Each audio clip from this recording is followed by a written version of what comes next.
What if Yoda was on Coruscant during Order 66? Let's begin today's story in the Jedi Council chambers. The Wookiees have just requested immediate assistance from the Jedi as they are under attack from the Separatists. In the original timeline, Yoda suggests himself for the mission as he has had relations with the Wookiees in the past.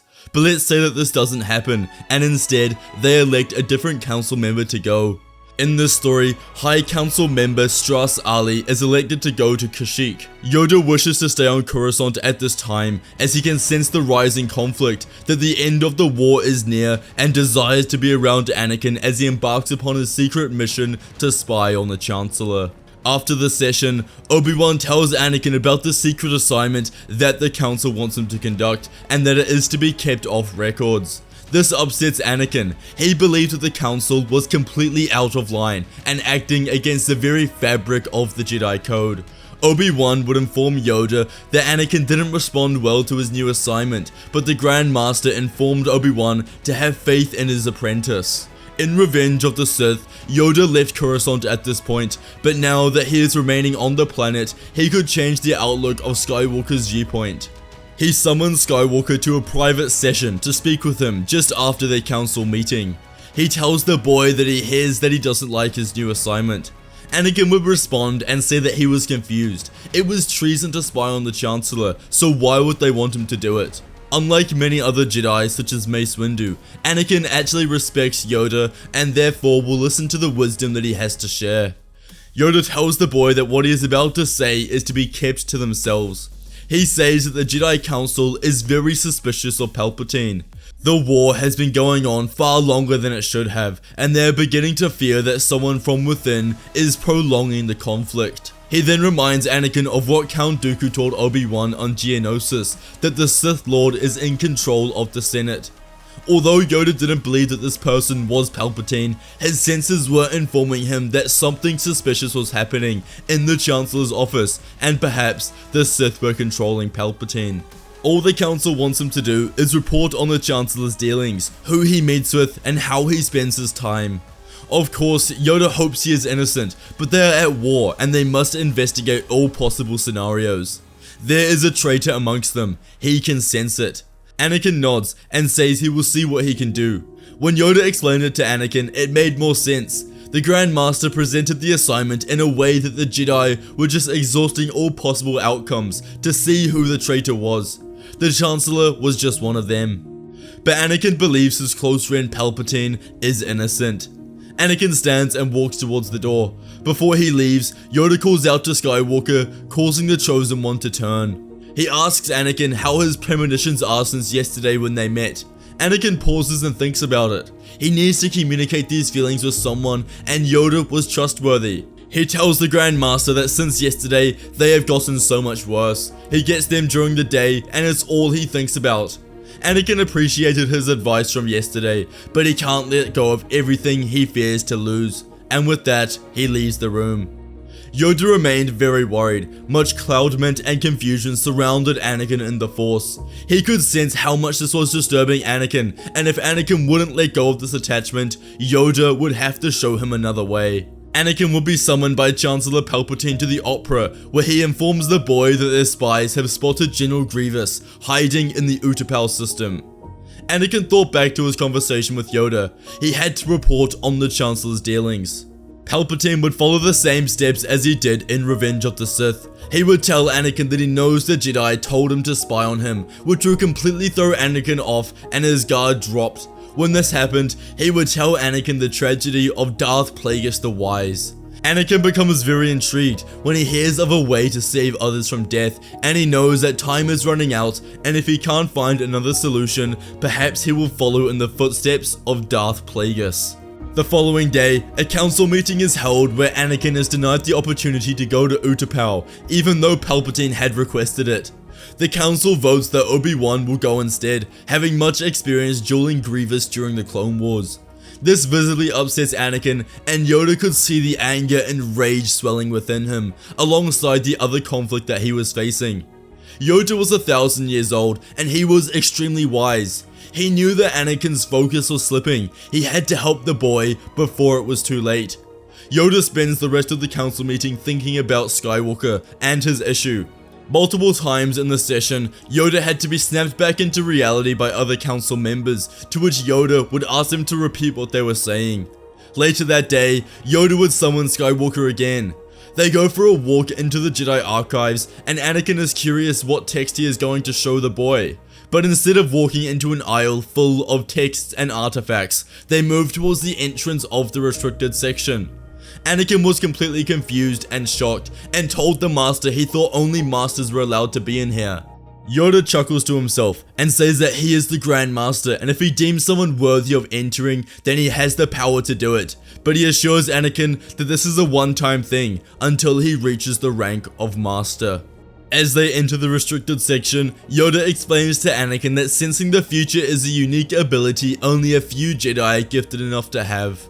The Grand Master explains to Anakin that he too can sense premonitions, although in the Force it is called a Force vision.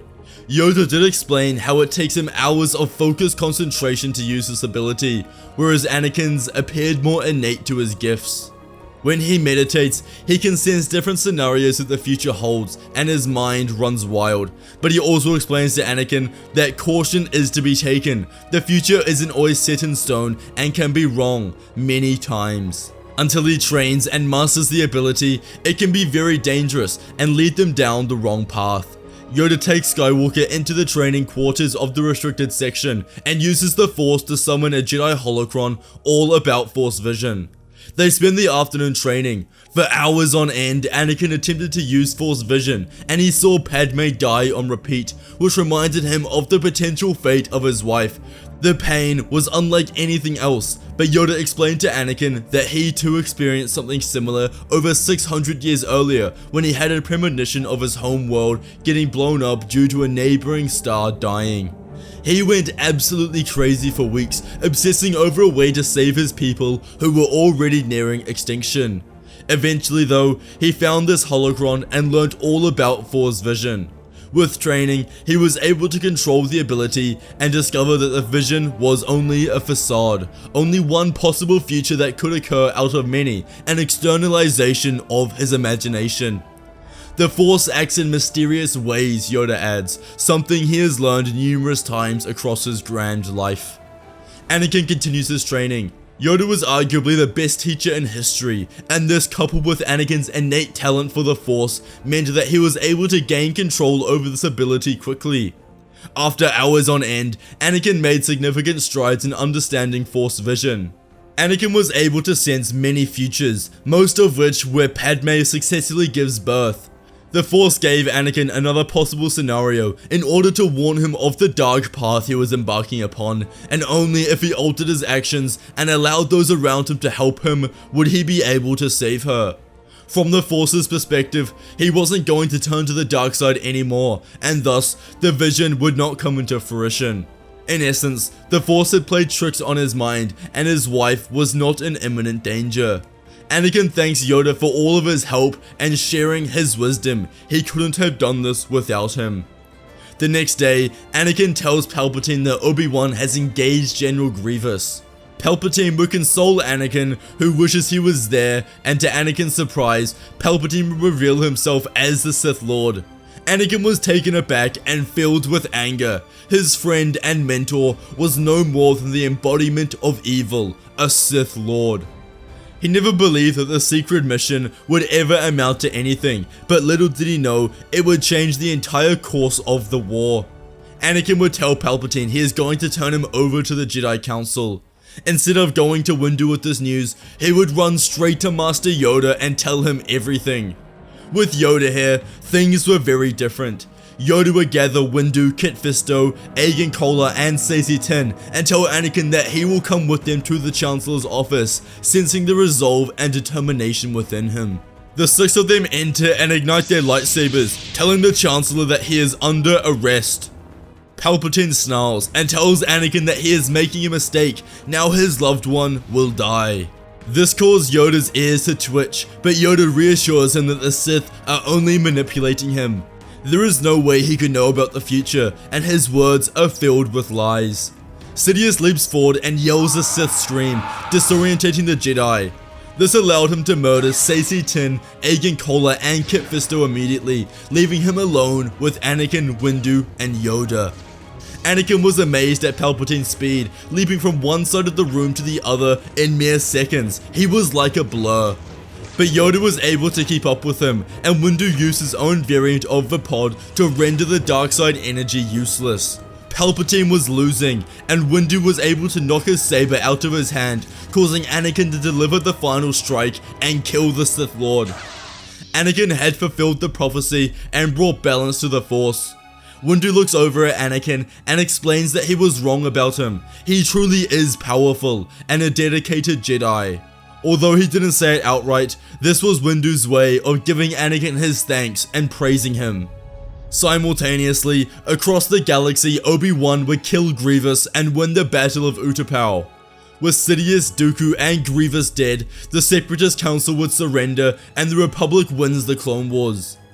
The news of Palpatine being behind the war sent shockwaves throughout Coruscant, and everyone was reminded why the Senate only allows 2 terms, and that never again will someone be able to extend this like Palpatine did.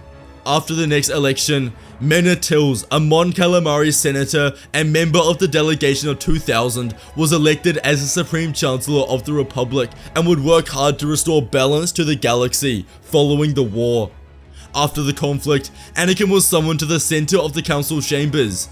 It was here where Yoda proudly explained that Anakin has been granted the rank of Master, having passed the Jedi trial in the Chancellor's office. Anakin was extremely pleased and thanked the council. Peace had been restored to the galaxy, as the Jedi removed themselves as generals in the army and reverted back to their original role as peacekeepers. A few days after Palpatine's death, Padme would give birth to twins with Anakin by her side. They would be named Luke and Leia, and together they would become a happy family.